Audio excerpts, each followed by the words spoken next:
How are we doing, guys? We are back again with your opposition preview. It's Burnley versus Leeds United in the Premier League. We're joined by Simon from the Towncast. Is it Simon or Townley? What do you prefer, mate? Sorry, yeah, I just noticed you got Townley down there. Yeah, you called it the town. You were that confused that you called it the Town Podcast as well. I know, yeah. Turf Podcast, I said, didn't I? Turfcast. Sorry, guys. That's the one. It struck me as I was about to introduce. I thought, hang on, Simon's got Townley down there. But anyway, we'll get just we'll that everyone used to refer to me as that, and then it's just my login on this thing, but for some reason. Cool. I've done it once and then never changed it, so I always just click join now. Sound not a problem at all. And Mr. Wayman, how are you doing, mate? How are you doing? Yeah, well, I hate to be the guy that does this, but I'm on top of the world because fortunately I got a ticket in the ballot, which means I will be at Ellen Road in 2 weekends' time. So I'm still on a high from that. I get to say goodbye to one Pablo Hernandez, which, sorry, Oscar, I know that's going to hurt. I know. Listen, it's a ballot process. It's fair. And, I'm just buzzing that I'm going to get back to Ellen Road. I've been waiting for them comments. Comments are coming in saying it's a disgrace.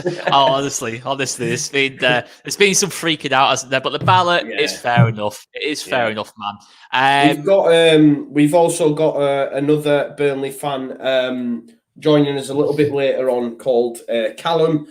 He's just working at the minute, so he will be jumping on a little bit later on for those that want to. Because we normally have two. We like to have two so we can get, different opinions and stuff. So, yeah, just to let you know, we have got another Burnley fan. We did manage to find more than one, is what I'm saying. It was a challenge finding just one, to be fair. But, Simon, look, we were saying off air, 6 months ago, we played each other, Boxing Day. Both teams were kind of at different ends of the scale at the time. Obviously, we were just come off the back of getting beat 6-2. And that was around that time where I think Leeds' season sort of started to turn around a little bit in terms of defensively. We looked absolutely rock solid against you guys. But and you guys were struggling at that point in the table. Yeah. It's been comfortable, as it always is for Burnley in this league. How good is Sean Dyche? I was going to say, I think when you're on the other end of it, it looks comfortable, but it's not so comfortable when you're the nearest team to relegation, irrelevant of how many points it is. When you're the nearest team, your arse is twitching. But no, Dyche is unbelievable, let's be fair. What he does on a shoestring budget, I mean, what did we spend this year? Between 1 and 2 million, somewhere in that figure. And he's kept us up again. I think there's a lot to be said. It's an award in itself, keeping you up as much as it is doing anything sort of climbing the European spaces that we want to get to. But keeping up isn't a reward for him. No, absolutely. And you say that European thing tongue in cheek, but you did get there, right? Exactly. Yeah. So it is an aspiration. It definitely is, and obviously you want to build momentum. You want to keep going and striving for these things. But unfortunately, we never invested after the European sort of triumph. It did weigh heavily on us, as it does with bigger teams than us, where you've got like a Thursday night and a Sunday night. But and it to be fair, mate, it nearly killed our season. I think the first 9 games we were really struggling after that European. So as much as we won it, not always a blessing, is it? Let's be fair. Oh, don't start saying that, Simon. We had me and Joe all season, sort of tongue in cheek, sort of dead serious. I've kind of been going on about the European push all season. Sort of after January, it started to really pick up momentum. Then we beat Palace. Then we beat Leicester. We were on a bit of a run. Tune up the bands, as I said, all season. We had a lot of people saying that, no, it's too soon. 2 or 3 years till we want European football. I mean, interestingly, obviously, Burnley, it almost really nearly cost you, didn't it, our first season after? Yeah, we struggled. Like, injuries were piling on straight away. I think the first game, it was the away leg against Aberdeen, and Nick Pope dislocated his shoulder. And you lot, you don't need to follow Burnley to see how important Nick Pope is to Burnley. So to lose him, and then, I mean, granted, we had Joe Hart. You'd think that we were all right with that, but it just wasn't the same, mate. I'm not going to lie. It didn't nearly cost us. Do you know what? It's funny you say that, Simon, because I've been overjoyed only an hour or 2 ago when I seen a tweet that possibly Nick Pope might not be fit at the weekend which makes me think we could see the return of BPF. And no disrespect, I don't know what he's been like at Burnley, but the guy cannot goal keep. Do you know what I mean? I still can't believe the money that we got for him. It's insane. I think I don't know how he plays for how he's an international footballer. He'll probably have an absolute amazing performance now, but no, he won't. He won't. No, We've seen him enough times. No. Goal keep is up there with clinicality now. That's up there now. Goal keep. But is that true about Nick Pope, Simon? Honestly, it's the first I've heard of it. If it is, it wouldn't surprise me if there's a sly token gesture in there for Bailey to go on, you have a go because we're safe. If I'm honest with you, because he didn't look to be injured. There's no sign for why he would have been injured. And the fact that it's neither here nor there makes me think that it's just a rumour, to be honest with you. I don't think it's fact. But if he does play fair play, I feel a bit sorry for Bailey. Like, we've not seen him as much as you guys have. I've seen him for internationals and he's done worldies against like Germany and clubs like that. And you think, countries like that, sorry. And you start thinking, we've got a keeper here. And then, unfortunately for him, this season, he played against Man City when Port was injured. And we got turned over like 5-0, I think it was. And then he played another game where we got absolutely turned over. I can't remember what it was, but that City one, we were all kind of nice to him afterwards because he made 2 blunders in that game, which cost 2 goals, right? I remember. But it was City, so you kind of just think... Did one of them, he threw the ball into his knee or something? Or something, yeah, something really weird. Clawed it against himself and then pushed it back into the net. That's it. So I feel for the guy because he's not had the best introductions, and the biggest games that we can play all season seem to be the ones that he gets given. So I do feel sorry for him for a bit. Has he dived out the way of the ball yet? No, he's not done that yet. That was his trademark. That was his best trait. That was his, you know, like when you go on whoscored.com and it's traits. So that would be his best trait, diving out of the way of the ball. I'm sorry. I'm proper hammering him here. And people have said he's been great for Northern Ireland, but I've also seen howlers that he's made. I believe in the qualifier, the last game, did he not make a howler? I don't know, but when I seen that Nick Pope might not be fit, obviously it could be wrong. If Nick Pope's not fit, like I said, we had Joe Hart as a backup once, and the difference and the magnitude in even Joe Hart, who is an international Premier League winning X, Y, and Z, you know what I mean? It was still a massive blow to us. We rely heavily on a goalkeeper. Tom Eaton before Nick Pope now. Bailey, unfortunately, even if he was an 8 out of 10, Nick Pope seems to be a 10 out of 10, and it's a big difference for us. Yeah, because it's from Alex James Sport. He's got a blue tick. No, yeah, he's our local sort of like guy for. So like our Phil here, he says Nick Pope a doubt for Burnley this weekend as he continues to suffer with his shoulder problem. Brady and Long won't be fit again this season. Look who's turned up. Look who's turned up here. Just waits for a week after to turn up. I mean, shocking. But big welcome to Matt Hayes as always. But mate, obviously you're looking at it, Simon. Nick Pope, does he start for England for you at the Euros? What? Do you know what? All right, 2 questions. Yeah. Should he start? Do you think he will start? Do I think he will? No. Okay.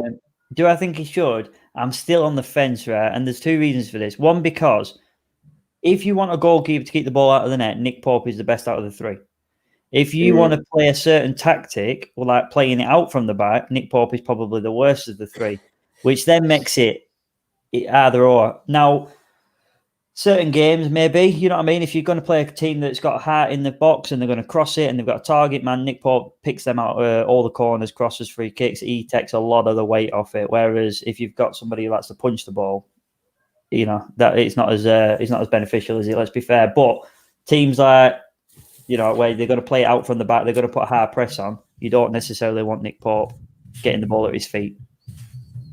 Okay.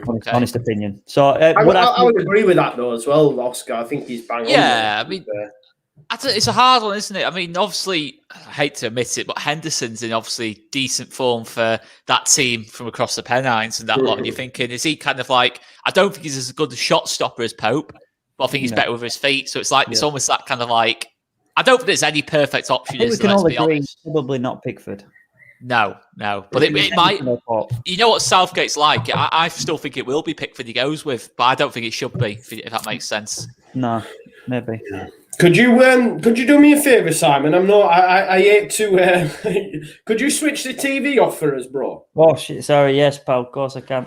It's just in case it gets. We'll be streaming the Sky game. I've got it on here, so I'll keep you posted, mate. Thanks, pal. I thought I got away with it because when we were doing the setup just before you joined in, it was like portrait mode, and then all of a sudden we went live as threesome, and it was landscape mode. I'm an hairdresser, that's why I got all these mannequins over there. I'm like, shit, get these out of the way. Brilliant. Well, that's worth going into, mate, because obviously you do actually do a lot of Burnley players' hair. So any interesting stories from that? I want to know the goss about what Charlie Taylor has said to you about Leeds United fans. That's what I want to know, mate. I want to know what he said about Oscar Marriott and Joe Wayman from All Leeds TV after what we've said about him. Do you know what, mate? I'm blessed. I've got a good job. I do a lot of the Burnley players there. I've travelled to the World Cup with England. I've done Southgate's there. Wow. So I've done like a lot of good things, but on a regular basis, I do Wood and Taylor. Obviously, they're the Leeds angle, so we'll stick with them.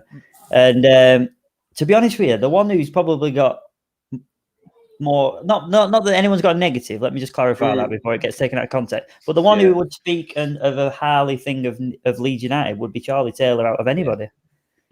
I think he's a secret. Well, I don't know if he's a Leeds fan in general, but if he isn't, he's a secret one. Yeah, well, that's good to hear. He was, to be fair to him, he was hung out to dry by that snake that is Gary Monk. And I look at Charlie Taylor and look at our left back situation, and I would love him back at the football club. He's a great left back, man. He was when he came through. He's a great footballer. Really rate him. Fan in general, to be honest with you, just the topic of conversation, it's never something we actively discuss. But just the topics that ever do arise, he seems all positive about Leeds. Fair play. I mean, he was There's really good. There's a great story on Under the Cosh, isn't there? Have you heard that? I don't know if he's heard the podcast. That the Christmas party one when he had. Yeah, I remember this. Basically, right? He was on loan at Fleetwood. You need to mention this to him, Simon. Okay. And they basically got him to. He had his training gear on. They had his training gear on, and then they went into a restaurant, and they told him that he had to put like suit pants on and shoes and stuff because they wouldn't let him in otherwise. So he put on the gear and that. And then when he came out of the toilet, they went, "Look at him, man! What's he wearing?" And everyone turned around at him, and they said he was nearly crying. I don't know if I'll ask him. But mind you, though, it might bring up some memories. I might lose a client bringing that up. Yeah, no, fair. He might have PTSD about it. Mate. Do you know what? He's. It wouldn't surprise me if he's the one that falls for the practical jokes. That's all I'm saying. Well, I don't know if they did say he's one of the thickest footballers. I have also no idea. I've never given him a quiz like that, but he's. We just talk football, so I don't know. Yeah, we'll be getting Simon in trouble anyway. Won't we? Sorry, sorry about that, mate. Sorry. I've heard Jack Clark's a contender though as well for that probably. prize. Yeah, probably. I was hearing Tottenham fans saying they wanted him to start the weekend. Anyway, that's Tottenham. We battered them. It's what we do. What we do, mate. Yeah. Simon, are you concerned this season that time's up for Sean because he keeps getting linked with a Palace job? Do you know what? Yeah, it's not just been this season, if I'm honest with you, pal. It's been many a season that when Hodgson goes, Dash is going to take that job. So that's been the one job, because he gets linked with quite a few, sort of like half linked, let's say. So the West Ham one might come up, and then something else might come up. Newcastle with Everton, came up. Wasn't he? Everton came up before Ancelotti. Now, Everton, I would have been scared of, but in my honest opinion, I didn't see Everton ever coming for him. I think it was just a rumour. But the Palace one has always been that one that I thought, if that comes up, that would probably make him walk. and he deserves an opportunity. And if he thinks that's the opportunity that he deserves, then I'll take my hat off to him. He's done a job here. Yeah. Because I know that Lampard has been linked as well, and I hope Lampard gets it so that they get relegated. It'd be absolutely funny as. But I think there has been, every time I hear it, because I thought maybe Eddie Howe was going to get it, but then at the minute it keeps saying Deitch, and obviously Hodgson's out of contract. There's going to be a big upheaval there. I guess where would Burnley go, and would you be genuinely worried next season, thinking we know Sean Dyche gets like everything out of this squad? Who would you even go to? Would you have anyone in mind, or have you not even give it that much thought, mate? Do you know what? It's in the back of our minds. I think every Burnley fan, it's probably in the back of your minds, because you know that we're not on borrowed time. At the end of the day, we're paying him handsomely for a job that he's doing very well, and that's the way it should be. But I know you're not a Crystal Palace podcast, but Crystal Palace, you mentioned there, Hodgson's out of contract, and I think something like 8 out of the 11 are out of contract. There's a huge amount of players. So whoever takes that job has to be capable of building a team from the ground up. And to be honest with you, Sean Dyche's CV says that he can do exactly that. Eddie Howe, not so sure. Lampard, definitely not, because even at Derby, he brought in how many players from Chelsea and on loan and things like that. So I think Dyche is a perfect fit to rebuild a club from the ground up. If we were to lose him, there's old players that have just got promoted, like Michael Duff's just got promoted with Cheltenham. I'm not saying he's the caliber yet, but I think he's one for the future for us, maybe, because he was with us for 10 years. People often mention Joey Barton. For me, it's an absolute no. I think he's the furthest away from being a... I tell you what, if I was a Burnley fan and Joey Barton turned up, I would literally, I'd just burn my season ticket, to be honest. Yeah. Do you know what? I'm not saying I want this, but the perfect sort of narrative of, well, not even narrative, the perfect person to fit straight into the squad would be a Wilder. I'm not saying I want that. When it's to take over the current squad, it would be a Wilder. Yeah. Similar management style, isn't it? I know it's Chris Wilder. It's the least dramatic change, isn't it? If you know what I mean. But there's this thing with Burnley as well. Like I've seen a lot of people say things like they're a really negative team. But whenever I've watched Burnley this season, I don't know if you'd agree with this, mate. I think I certainly noticed it last time we played at Ellen Road. You press from the front. You play. You do try and play football. Do you think it's an unfair perception of Sean Dyche's Burnley going around at this moment in time? I think the press we've got has always been unfair, and I'm not pleading the victim at all. But like when, for example, Chef U come up and they were flying, and it was like, everyone was buzzing for him, and they didn't play anything different than we played. And then Tuchel, I can't say his name, a Chelsea manager, Tommy Tuchel. And he got ball, and then he's played it to the centre half. Long ball over the top. Mason Mount grabbed it, put it through, goal. And it's like unbelievable, variation of play. And I'm thinking, we do that every fucking week. But you know what I mean? It's just like sometimes you've just got to accept that the media likes a certain type of football and a certain type of club, and we are not fitting that agenda, unfortunately. So you are right, mate. We do press, we do play the ball around. I mean, we don't do it often where we pass it 30 times and score, don't get me wrong. But we know our strengths and we know what we can do, and we do it really well. Chris Wood scored some really good goals in recent weeks. I mean, Vidra has been huge, hasn't he? Which, when I look at Vidra, and there's loads of players like Vidra, like Jufferson or whatever he's called, and I look at them and they should have come to Leeds when Bielsa first came in, and Vidra chose to go to the Premier League, hasn't played much, and then now he's started getting a chance. And I always look at them players and I think, I wonder if you wish now you look back and think, fuck, why didn't I move? Why didn't I go to Bielsa because of what he would have done? But to be fair to Vidra, he has started taking his opportunities and has been playing pretty decent of late. We're lucky that the players we've got are probably underrated by everybody, because people aren't necessarily looking at Chris Wood and saying, I'd have Chris Wood. You've obviously had him, but no one's actually saying, I'd have Chris Wood. But yeah, he scored more than 10 goals in 4 seasons now in a row for Burnley. The conversion rate of him is higher out of the strikers over an average of 30 games, I think it was, than like Aubameyangs and Lacazette's. And people are like, now Bamford, how many goals has he scored for you guys this year? I don't even know, but it's quite 15. a lot. 15 goals, now. Right? Now, even if I played in a Leeds side, mate, I'd probably get 10 goals because of the amount of the time that you press the attacking forward. So, like, if you had a Chris Wood who is clinical and is hitting these balls, I know he wasn't ready necessarily when he was at you the first time, but this guy... I loved Chris Wood when he was playing for us. I was gutted when he went. I was gutted. Last I think season. we were at Sunderland away, and it came through on Twitter. I'm not playing because, and it was like, you little scum. But fair, look, Premier League, you can't begrudge players sometimes. You've got to make that jump, haven't you? And then we replaced him with Lazoga. Get in the box, you fat that ended well in the place with Lazoga. But yeah, I mean, that's one of the best moments though, as a video. When he's just basically pings it with his left foot. Someone crosses it, and they got someone in the crowd's videoing it, and they go, "Get in the box, Lazoga, you fat bastard!" And then he just pings it with his left, and it just goes straight in the 40 yards. It's like a beauty. It's so funny, man. Oh. Deary me. But but Woods under Gary Monk especially, like that season, I think the bet was, I remember how much I made. I could say just betting Woods 1-0 throughout the season. Because we always kept a clean sheet. And we were awful to watch. But you just knew if you put one decent ball into the box, Wood, he's going to score it. He's going to take it. And it was. And this is it. Like, we are very clinical. We're not necessarily going to get 15 chances a game like you might get, but we're going to get you 5 chances and probably score 2 if we get 5. That's how clinical we are at the minute.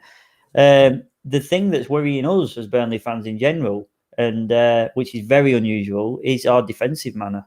We are conceding. We're even going 1-0 up and losing it, which it's not us at all. So that's worrying, but it is what it is at a minute, and we survived. Sorry, mate. Yeah, I just want to quickly jump in on the British media thing. I just want to have my little 10 penneth. I agree with you so much, and the reason being, and it's so glaring at the minute, Scott Parker's been linked with Tottenham, right? It's laughable. Scott Parker finished 4th in the Championship, struggled to get them out of the Championship with a squad that was far better than the majority of that division. Yep. He's then come up and got Fulham relegated, but for some reason, and the pure fact of it is because he's English, man. Mm-hmm. He's got them relegated. This is the first time ever that the 3 relegated teams have been relegated with 3 games to go, which shows you how poor the relegated teams were. And he's been linked with Spurs. Spurs are Spurs, but how can a guy that has that CV be linked with Spurs? It's beyond me. He shouldn't be linked with any club in the Premier League. Then you've also got the Sam Allardyce thing that the media are like, he didn't quite get enough time. And, when he did start to get results, and it's like, hang on a minute. The guy came in, they got a point against Liverpool, and it was the best thing since sliced bread, and then went and conceded about 18 goals in 5 games. Didn't win for a month of Sundays. 5 of which against us, by the way. Just wanted to add that in. Good shout, yeah. But even still now, people are unwilling to criticise Sam. It's like, I didn't quite get enough time, he'll get them back. And I just think it's hypocrisy, because you get someone like Bielsa who gets stick, just not for speaking English, gets stick for it. Yeah. Getting told, they'll burn out, all this sort of stuff. But yet you get the likes of Scott Parker and stuff. And I agree with you completely. And it's the same with the style of play as well. And I just wanted to give my 10 penneth on that, because it's an absolute joke. No, absolutely. No, There's this percent, like the way even when you listen to on Sky or Match of the Day and this, the way they talk about Burnley, the 4-4-2, they sit back, it's set pieces, and you think, hang on a minute, you see how many goals Burnley concede? You beat, what was it, Wolves 4-0 the other week? You absolutely played them off the park. Man United, we got beat the game before that. We got beat 2-1. 3-1. We got beat. And we were well in that game until the 80th minute at 1-1. It was back and forth like a tennis match, mate. And all of a sudden, they get that second goal off a deflection, and we have to go and press on for the equaliser. So that's it. So mate. But it just drives me mad. And you watch back to match at days, right? And every time now you watch it as a Burnley fan, or well, as a Leeds fan, listen to Burnley and say, when Burnley win, it's not Burnley were good. It's how shit was that other team. Yeah, so how bad was Man United this week? You know what I mean? It's like, no, Burnley were really good. That's Same it. with Wolves. That's it. Wolves were poor. That's what they kept saying. Wolves were shit. Yeah. Yeah, no, exactly. And we're joined by Callum. How are you doing, my man? How are you doing? Hello, folks. How are we doing? How's things? Cheers for coming on, mate. Cheers for coming on. But well, I believe there was a time where I wouldn't be joining a podcast for Leeds, but I do it these days because your manager is such a cool guy. There we go. I think he's unbelievable. I think he's one of the coolest men in football. I actually get annoyed with our own fans, if I'm honest, because our fans have this thing about Bielsa getting lots of attention for like, you know, and all the plaudits he gets. But I think a lot of our fans just don't realise what this guy's done for football worldwide. They don't realise the impact he's had around the world on philosophy, on approach to football. He's a hero to many people around the world, and Leeds are the most recent club to realise it. I believe. Well, let's go straight into it. Because I believe you've got an interesting story about Bielsa at Marseille for us, Callum. I do, mate. Yeah. So I'm also a Marseille fan, and As you do. I actually met him once, in McDonald's by the old port in Marseille, and it was after a game that Marseille played at home to, I think it was Bordeaux, and it was 3-1, and he was sat in the old port. He was the manager, but he was sat in the old port of Marseille, eating a McDonald's, watching the game back on his laptop, 3 hours after the game. That's and people so in good. Leeds might think that this stories of him doing this, like, he does this everywhere he goes. And in Marseille, there's a bar named after him. I mean, he was only there 14 months, but there's a bar named after him. And you wouldn't have that for many managers of clubs. And it's not just about the football. It's because people feel a connection to him because he's a human being, and he does things that normal human beings do. And I think fans just respond to that connection because they feel, you know, he takes you back to a time when football was a bit of a different thing to what it is now. Yeah.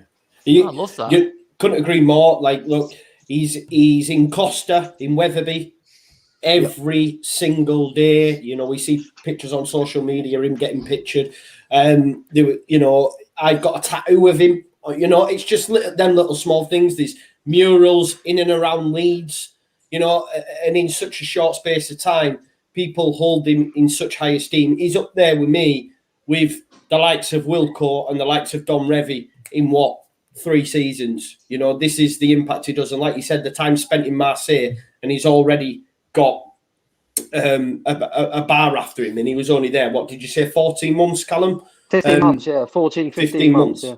Yeah, and this is what makes me laugh as well, because it comes, I know we were talking about the media, but I'm also going to go on about this top 6 bias that we have as well, is the fact that I keep seeing on social media Tottenham fans telling me that he's going to go to Tottenham because they're a bigger club and all this sort of stuff. And it's like, you have no clue about the man whatsoever to think that he would just up sticks and go work for someone like Daniel Levy in a place like London. And that's no disrespect to Londoners. It's just Bielsa picks the club, not the other way around, if that makes sense. I know that might sound a bit mad, but it's all working class vibe and all that sort of stuff. You know, he's a special guy. And so what are you saying, Callum? If Bielsa wasn't at Leeds, you wouldn't have come on because you just dislike Leeds?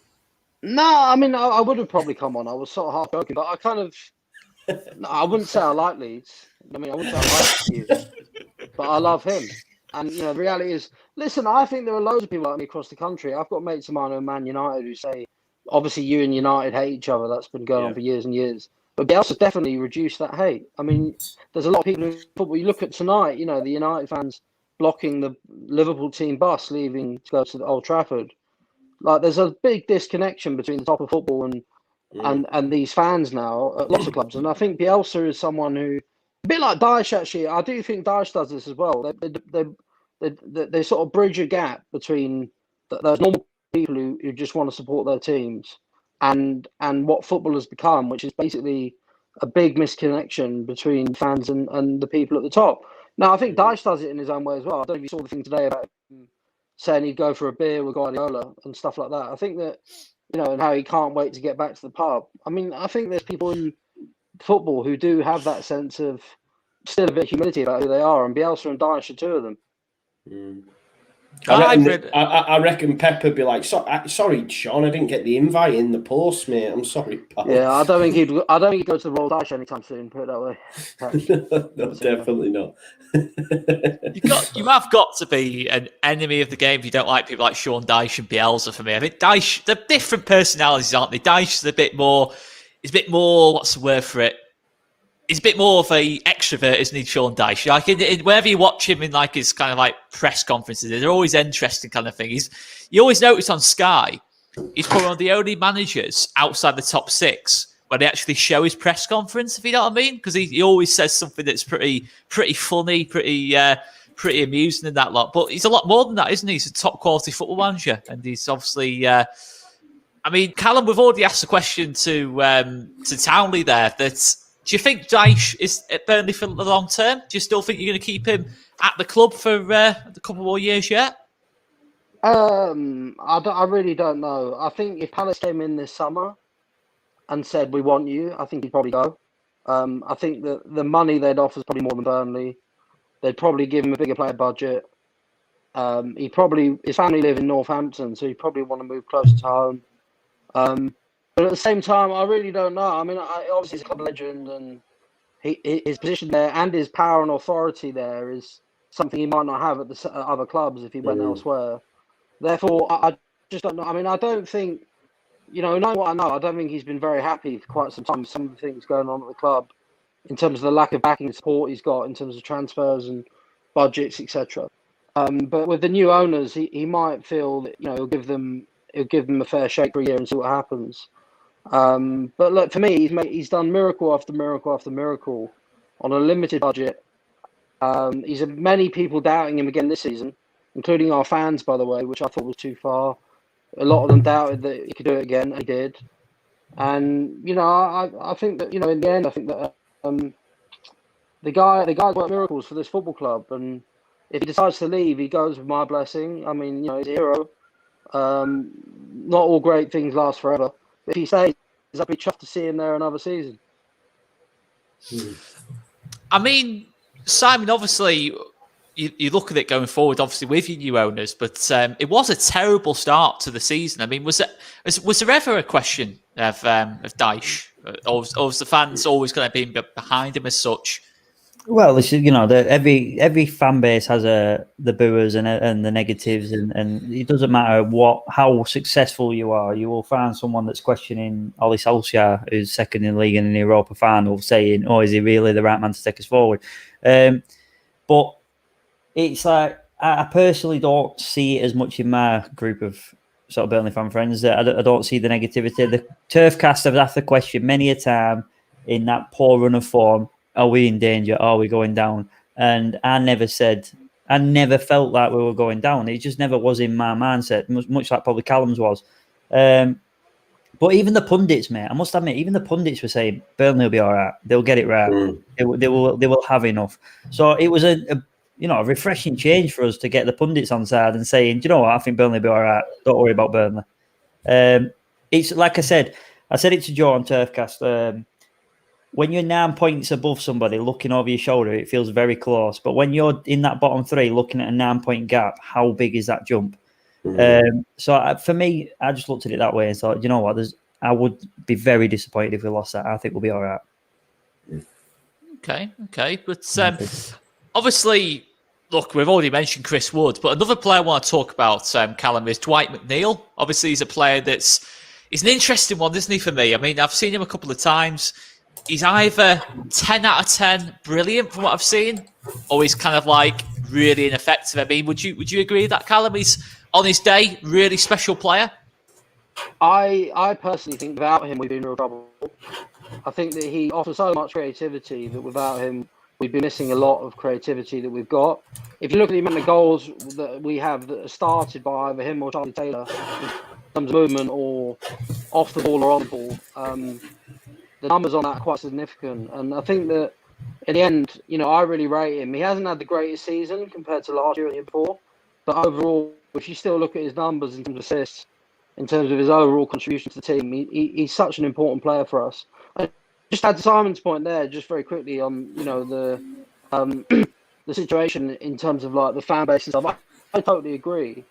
I also think, by the way, your point about the bad start to our season, we did have our two main centre halves out for the first few games, and it's immeasurable how big that problem was because we brought in two young kids to play centre half. Well, Kevin not young, but he hasn't got much Premier League experience, and he's probably, he's not a Premier League level defender, and we really struggled in the first few games, and then it became difficult to get it back. But just to really add to Simon's point about the pundits, I'll never forget earlier in the season we played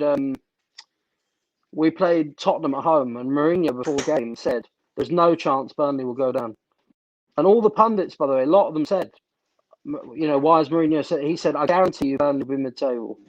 I'll never forget him saying it because he understood that the way we play, the way that we're set up, we're always in the end going to get to 40 points.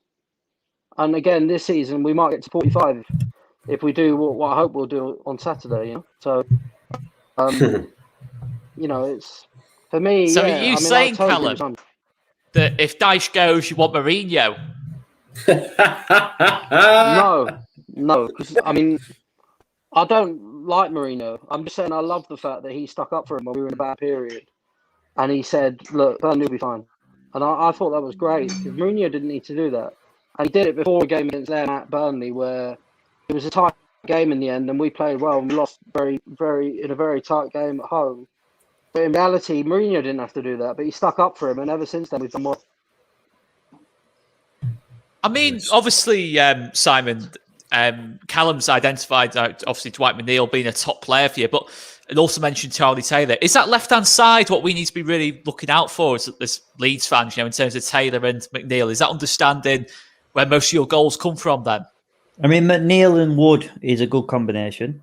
Charlie Taylor, previous seasons, I'd definitely say he's our biggest sort of wing-back threat. However, this season, if I'm honest with you, he's coming from Lawton's deliveries. He's coming from Westwood dropping deep. And we play a little dinks over the top quite often rather than intricate play at the edge of the box. So he's probably, yes, your Taylors and Lawton's as a little right back and left back. But Dwight McNeil's creativity, it can open up space. He can see things. I don't know if you saw the goal against Everton earlier in the season where it's just literally a shift of play and top corner. He's the only player in our 11, if I'm brutally honest, that can do that for us. So he can't be underestimated in what he can bring to the party. But this season, he's probably not been to the great heights that he was last season. I mean, I don't know if you'd agree with this, Joe. I thought Taylor was probably one of Burnley's best players against us. I thought he caused a lot of problems on that. He did a really good job on Rafinha as well, from what I can remember of that 1-0 game. Yeah, and I think we were lucky to get away with 3 points, to be fair. I think Burnley deserves something from the game. It was a real turning of the tide for me because at the time we were woeful from set pieces. Absolutely woeful. I know the numbers still show that we are, but we know since Burnley there has been a definite shift. And it was a game where I was really concerned because especially from set pieces, but Meslier did really well and we dealt with it all. But I think on the game as a whole, we were very lucky to get all 3 points, and it'll be another tough game at the weekend. I know there was the disallowed. Was it a disallowed goal as well for? Technically, it was a high boot, weren't it? It was a high boot. It wasn't even a disallowed goal because it was a foul prior that he's already blown up for. But if it was a disallowed goal, the VAR would have been able to overturn it, which is frustrating for us because he'd already blown a bloody whistle. Yeah. But if he hadn't blown his whistle, it would have been reviewed, and you realise that actually it's not as the referee saw it, and we would have been given the goal then. But yeah, you're right though, mate. It was that decision that's kind of cost us the draw. Yeah. Yeah, I mean, it was an onslaught the second half in that game. We just meant we could not get out against you. I mean, that's where I started to really realise that, Burnley, they do press. And, they're not a Sam Allardyce team. They're not a Tony Pulis team. No. They get this kind of association with them as such. But yeah, I mean, who was it? I don't know if either of you guys know. I remember seeing Matt Lowton score an absolute belter, which I still think's goal of the season. It was absolutely mad. The whole move though. Against Palace. it was something mad. Like someone teed it up for him, and he just smashed it on the volley from about 20 yards out. I mean, was it Palace? Yeah, Palace away, mate. It was unbelievable. Anyone who's watching this, if you do have any spare time, watch that goal. And if you can find me a better goal this season in terms of the whole move, then there you go. You will not. Do you know, will not find what's funny about that is, that. do you know when they do the Premier League like Goal of the Month awards? And you obviously think it all goes to a vote, doesn't it? So Bruno Fernandes won it. Because obviously Man United. Well, scoring a penalty. He hit him on back at head and went in. And then he won the bloody got the thing, and I was devastated for Matt because I thought he deserved the goal of the month there because it's not often you get a right back getting a goal of the month. Let's be fair. That's why I remember it. I wouldn't remember it over. I just remember the fact it was Lowton, and I'm thinking, is that? I just couldn't believe it. Yeah, those kind of things stick in. When it's not someone you expect to do it, it kind of sticks in your mind a little bit more. But yeah, no, fair play. But I mean, you've said a little bit there, Callum, obviously about defensively. Obviously, Tarkowski, your favoured centre-back pairing. I mean, obviously, he's made a big difference on the whole season. But I mean, obviously, it looks like neither will get in the England squad, although Tarkowski's kind of been in and around there. Do you think they're good enough to play for England or a top 6 team? I think Tarkowski is to play for England. I don't know if I don't think that this thing about Tarkowski not getting the squad is solely because of the fact he plays for Burnley. Obviously, Nick Puck gets in the squad. I think it's also that there are actually quite a lot of very good English defenders at the moment, and some of them play for bigger clubs. Some of them play in Europe every season. Some of them play. I think Tarkowski's biggest problem this summer, by the way, is last summer there were a few clubs after him. But you look at Leicester, who wanted him, they got Fofana, so they really feel like they need him now. West Ham have had an amazing season with their defenders, so are they going to feel they need someone like Tarkowski to replace any of them now? It's a question mark. So, I mean, this summer, I'm not sure who's going to be in for him, to be honest, that would make him think, I definitely want to go. I hope I'm right, and I hope that he doesn't go, but he may go, but I think it's going to be harder. I mean, whether he should play for England, I mean, it's a question mark. He's had a great season again, brilliant defender, great decision maker. And he's better than Tyrone Mings, though, isn't he? He's better than Tyrone Mings, Eric Dyer, and Conor Coady. That's kind of like our reserve centre backs. I don't think he should start for England. I don't think he's anywhere near a John Stones, but he's better than what those reserves are. Surely you'd say that, Callum. I don't know. It's a very different setup playing for Burnley than it is playing for Wolves or playing for Villa. Like there are different ways of playing. I don't know. I mean, I think in the end it's quite a hard one to know deep down until you see him play at a different club and a different sort of pressure in a sort of different environment. When Michael Keane was at Burnley, everyone thought he was fantastic. He played for a few months at Everton and he looked very shaky. He didn't look like the same player at all. And now he's coming into his own a bit now, but we'll have to see. I mean, with Tarkowski, I really hope he goes on and has an unbelievable end to his career. Gets a few caps for him would be great. He's been a great servant to the club. I hope he stays, but at the same time, I hope he gets a chance. I mean, we'll have to see. But, I do have to say, I really hope Liam Cooper doesn't get back in the Scotland squad, by the way. Jesus Christ. I don't want to see Scotland. Oh, his defending in international level is dreadful. He's your best defender. You're joking. Who else are you going to play? Someone from Queen of the South? Oh, do me a favour. Grant Hanley's better than him. No, come on. Better. Grant Hanley? Cooper is honestly, every time I watch him, his positioning is off the charts. What about that playoff semi-final you had against Derby when he brought that man down? Was that a good defensive decision-making against... I don't remember that, Callum. I don't remember that. Of course. Sparky tripped people up on the way through by accident, you know what I mean, and made decisions. And now I'm being sound like I could talk his hair. I'm not slating him. I'm just saying that even our best defenders can have a nightmare. But I hope it's interesting, isn't it, with Burnley fans? Like Callum saying the same as me earlier, that we kind of want our players to go on and do better, but not leave at the same time. But we only want them to do better in words that I will probably use a different word than better, but go on, be more successful, because it's kind of proving that against the narrative of Burnley is boring, Burnley is shit. Well, actually, no, we've got quality players. Michael Keane is a great example who's gone on and done great things now. He has come onto his own. Maybe he's got the right manager. Maybe he's got the right setup, 4-4-2. I don't know what position formation they play, sorry. But you never know. It's just little things like that. But Tarky does deserve an England spot, in my opinion. He's better than Eric Dyer. Is the best example I could give you, because Eric Dyer is not from the centre half. Yeah, he's better than Mings. Mings is a bit like, he reminds me of Pontus Jansson. He's just a thump your chest, check me out kind of defender. He's not actually that good. He's not actually that good. But they don't even. Sorry, mate. Go on, sorry, mate. I didn't mean to interrupt you there, but you'll love this track. So, as a Leeds fan, you probably won't have even noticed, but do you remember a few months ago when England were playing and Southgate said, well, I haven't got any left backs to choose from? And it was at the time where we played you guys and you just said it then how Charlie Taylor was on fire and he's not even looked at, mate. He's not even thought about it. But he said he had no left backs. I'm like, how can you say you've got no left backs? You've got some if you want them, but you don't want them. That's a different story entirely. That's bad, that though, isn't it? Because to say it's almost better to say that we don't think they're quite good enough than say just like ignore them kind of thing.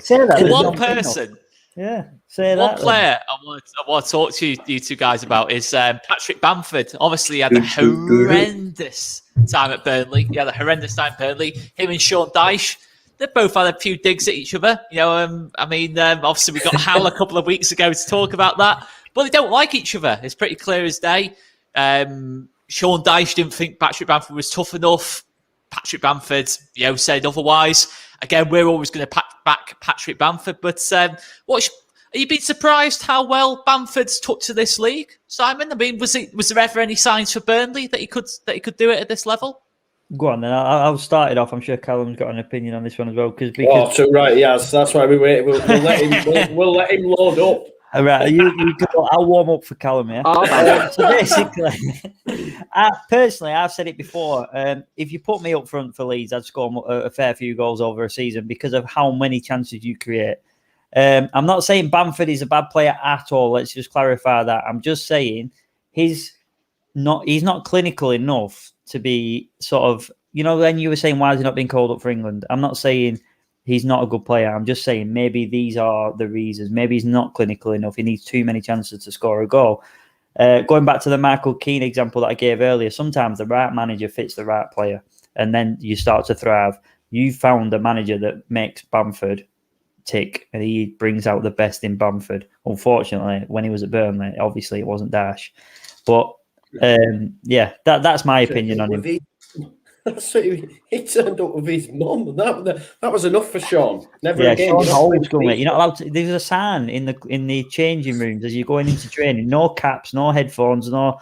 He's old school, mate. You're not getting on a bus and coming off looking like a gangster. Old school, turning up with your mum. Yeah, turning up with your mum. It's not an apprenticeship, son. Come on, what are you doing? All I want to do is just one thing I want to see is just live footage of Sean Dyche having to go at Bamford and thinking this mum. I just want to see exactly what was said and Bamford's going to respond. I think Sean's right. I think Dyche is old school. I think there's a certain type of player, a certain mould of player he wants. And maybe Bamford didn't fit it at the time. But I rate Bamford highly. I think he's, I also think he's a really good guy. I mean, I watched your game, was it Fulham away a few weeks ago? You won. And after the game, he did an interview where he'd just been left out of the England squad. And his interview was just class. The way he sort of said, look, there's loads of top strikers in England. I didn't make it, but, there's loads of people. I think he's a class act. And I do think he does miss a few chances. I remember that game earlier this season where he got a hat-trick at Villa. And before the game, there were loads of people going on about Twitter about how he should get dropped. And then he scored a hat-trick straight away. But it's kind of like, I think he does miss a few chances. But I like him. I think he's a good player. Whether he should be in the England squad or not, I mean, at the moment, obviously, Calvert-Lewin's doing really well. You've got the problem with England, I think, is they're never going to drop any of these top team players. No. So even if Rashford's having a bad 6 weeks, he's going to get in the squad. Yeah. Lingard's now the one that I think will get in because of what he's done at West Ham. So I don't think Bamford will get a chance, even though he should probably get one at some point, given his form this season.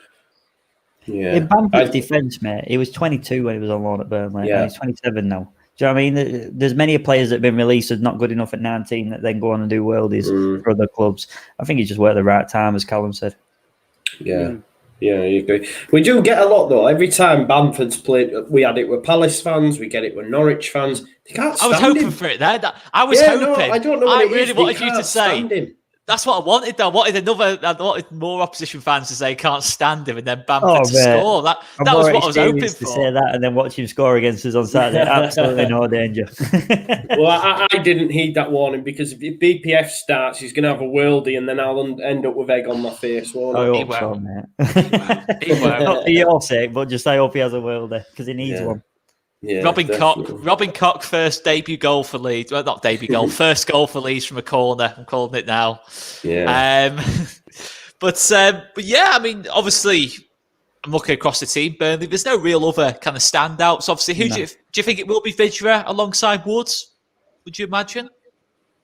Yeah, I'll go. 4-4-2 is going to be the obvious one. We played 4-5-1 once this season, and Burnley fans were in uproar. I think we were trending. What's going on? What's going on here?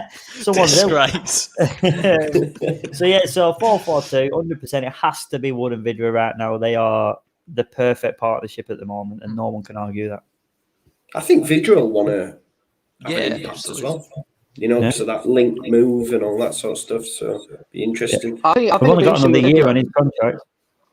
I think it'll be interesting with Vidra to see if he starts for the Czechs at the Euros, because he's been on the bench a lot recently. But if you look at the way he's been playing this last few weeks, I can't see the Czech Republic having many strikers who could do what he does. And they've got a tough group with Croatia, England, and Scotland. So I'd be interested to see if he gets through now after the form he's been in recently. Because for me, he's been unbelievable for at least 5-6 weeks. If I was the Czech manager, I don't know who else they've got, to be honest, but I can't believe he wouldn't be in consideration now. I can't believe Liam Cooper's not good enough for Scotland, but there we go. That's my opinion, mate. And to be fair, there'll be a few Scotland fans like his dad who disagree with me. But there's I imagine the majority of them will understand that when we played the Czech Republic's fifth team, and he couldn't handle their strike. Do you remember when they had all their players out with COVID? And we played their fifth team basically, who got drafted in at the last minute, and he got terrorised by them. I mean, it was just incredible. So look, he's done well for Leeds. But all Scotland, like Andy Robertson's half the player when he plays for Scotland than what he is for Liverpool, and even Kieran Tierney. I mean, I don't look. If I have heard about Liam Cooper, I do. Yeah, a lot of Scottish people I know have said Liam Cooper. Oh, he's not as good for us as what he is for Leeds. But would you not say that's fair? Like Scotland, they're not great at this moment in time. Callum Scott Arfield couldn't even get in the Scotland squad. Yeah, but that was for political reasons. That wasn't to do with quality. It was because Strachan didn't like him. But if you look at, I don't think Tierney's been bad for Scotland. I think Robertson has. I think that McGinn's been great for Scotland and he's great for his club. I think there are some players who just don't. They might not make that balance cross. I mean, Robertson, obviously, when he plays for Liverpool, has far more weight to go forward down that left side than he does for Scotland, because they're going to have the ball far less and be more conservative approach. So I don't think it's it's obviously there's complications to it. Look, I'm not saying Liam Cooper's a bad player, by the way. I think he's a good championship defender. I do. I don't know. Listen, right. This is changing all of a sudden. I'm a big fan of Liam's. Do I think he's international level? No. For Scotland? Well, they are rubbish. Don't get me wrong. I mean, I could probably play for Scotland. So yeah, I mean, if Callum wants to throw shade at Liam, then I'll throw shade at Scotland all day long. We've got the Euros coming up anyway, haven't we? So we'll have Callum on after they've been battered. So we'll speak to him then. We all know Ollie McBurney's going to score his. I won't come on that. Ollie McBurney's going to score his one goal of the whole season in that England-Scotland game. You just know it. It's going to happen. But anyway, look, let's leave it there anyway, guys. I'm going to push you for some predictions. I'm going to go to Simon first. Burnley versus Leeds. What are you going for, man? Do you know what? It's the same question every time I go on a podcast, and every time I'm like, shit, I should have thought of this earlier. To be honest with you, I think we will score against you. I think I'm hoping it's Wood at the minute with the form he's on. To be fair, that not just because he's in an ex-Leeds, it's nothing to do with that. I think that if anyone's going to score right now, it would be Chris Wood. So, you know what? I think we can hold you out. I think 1-0 Burnley. I'll take that now.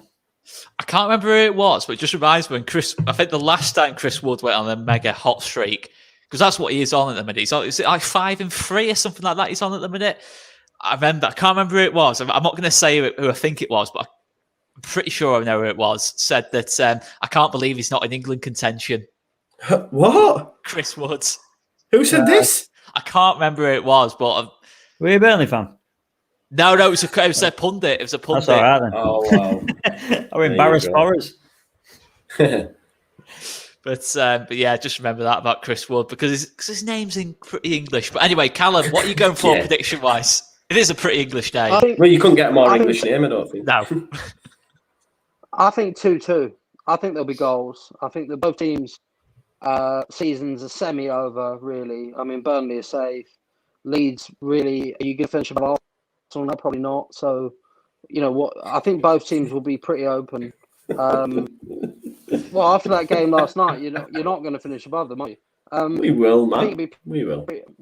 I hope you do, by the way. But I think it'll be a pretty open game. I think both teams will score. I think it will be a typical Yorkshire-Lancashire affair, feisty. It's just a shame that there's not many fans, right? Because if it was a full crowd, it'd be great for the end of the season. But yeah, I think 2-2. I remember Turf Moor before I think it was when you went up.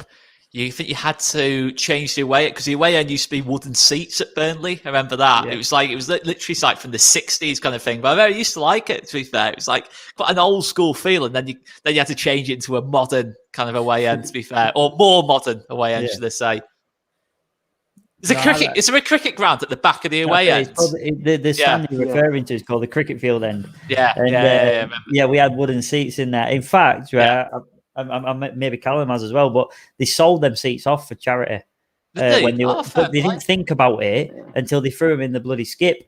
So then all of a sudden you've got staff going through skip handing out these seats to Burnley fans because they thought about it afterwards. So I've got like 6 seats. But my wife won't let me do it with him. She's all right. Let's play the order. She's like, absolutely not. So I'd have got rid of couch, me and family would be sat on wooden seats in front room. I'm watching movies. She's having none of it. But before you cut me off, by the way, I've just realised if Bailey Peacock Farrell's in the net, can I change my score prediction? What will it be? I think Callum might be nearer the right one. I think if Pope's in the net, I'm going 1-0. Okay. What about Bailey? What if Bailey's in? I'd take a 2-2. 2-2. Wayman, what are you going for? Listen, I think it's going to be tight, but just because Callum's here, I'm going to say we're going to wipe the floor with them 4-0. Nah, I'm joking. Cooper's off the corner. Cooper with an hat-trick. Callum's got me wound up. Nah. It'll be tight, won't it? Mind game's working. Yeah, exactly. Yeah. I think Burnley will feel hard done by based on the previous result. I think Dyche will want to get one over because, like you said, there's that little bit of. I think, like Burnley fans, he probably isn't happy with the amount of praise that gets lavished at other clubs' ways, and maybe he looks at Bielsa in that same sort of vein. I'm not too sure. Maybe I'm overthinking it, but I do think it'll be tight. Buzzing, we've got Rafinha and KP back. We're great against Spurs, so. There's a real chance we go undefeated between now and the end of the season, and I think we might beat Burnley 2-1. Yeah, I'll go 2-1 as well. I'll go 2-1. I think, obviously, Burnley go 2 up top. We'll probably go to a 3 at the back. You might see big Robin Koch go into the middle of the back 3, and there's the height. I'm thinking Llorente, Koch, Strauch against Chris Wood. I'd like to think that might help us massively in that kind of battle. It'll still be tough, don't get me wrong. I massively rate Wood, but... yeah, can we all pray? I've just seen a few comments and I forgot to make Cooper's fit. So if he comes in and has an absolute barnstormer, scores a goal, Callum he'll be wounded, won't he? I'll just come off social media for a couple of days. I'll just come off. And to be fair, now Chris Wood needs a good couple of goals on Saturday just to put this out there about Cooper. He needs to make a couple of errors for me now. Yeah. Do you know what, with Chris Wood, though, you're going on about heart. I think most of Chris Wood's goals for Burnley are with his feet. Majority there's very few with his head, considering, like you said, you mentioned obviously the physicality of him, but he does score more scores with his feet. That's Oscar with his media bias, you see, assuming that you only score Exactly, headers. just presuming we're going long ball, isn't it? So you're saying he's the New Zealand Lewandowski? The Kiwi Lewandowski? I'll have that. I'll take that. I'm sure he'll take that and all. I'll let him know. Definitely. Listen, I like Chris Wood. He was brilliant at Leeds, man. He was. Yeah. If he scores and celebrates, then nah, I'm not having that. Not having that. He will though. Chris Wood knee slide is coming. Oh, if he does that, I hope he Elsa volleys him, to be honest. Just see it, uppercutting him. Anyway, we'll leave it there. Massive thanks to Simon from Turfcast. Where can we find you, mate? I'm on Twitter at Simon Townley. It's the last name's there, first name Simon. Same on Instagram. Thank you. Okay, mate. Okay, and Callum, is there anything you're involved in, mate, that we can check out? No, I don't want you to put anything up in case Liam Cooper scores a couple of goals. That's true. I don't want any of your fans contacting me going, you, or the other way. I mean, I know what you lot are like, so I'll leave it at what I've said. Listen, I love Bielsa. I think I've got no problem with Liam Cooper, by the way. I think he seems like a great guy. I know a couple of these fans who tell me he's a great guy in person. Full respect to him and full respect to Bielsa. What a guy! Yeah, legend. Simon, before you go, is there what you can do with that? Yeah, I've got some clippers here, mate. You can have a run through over there. Here you go. I was hoping maybe to bring it back, like across there. Like, tell you what, you grow it like Charlie Taylor at a wing back, and I'll pull it forward, mate. Great stuff. Cheers, buddy. Anyway, we will leave it there, guys. And tomorrow, 6 o'clock, big match preview. 8 o'clock, a bit before the whistle blows, and then Saturday, another 12:30 game. We will be live with your watch along and all pre-match, post-match build-up. Subscribe to the channel, guys, and we will see you later. See you later, guys. Thanks for having me, mate. Thank you. Take care, guys.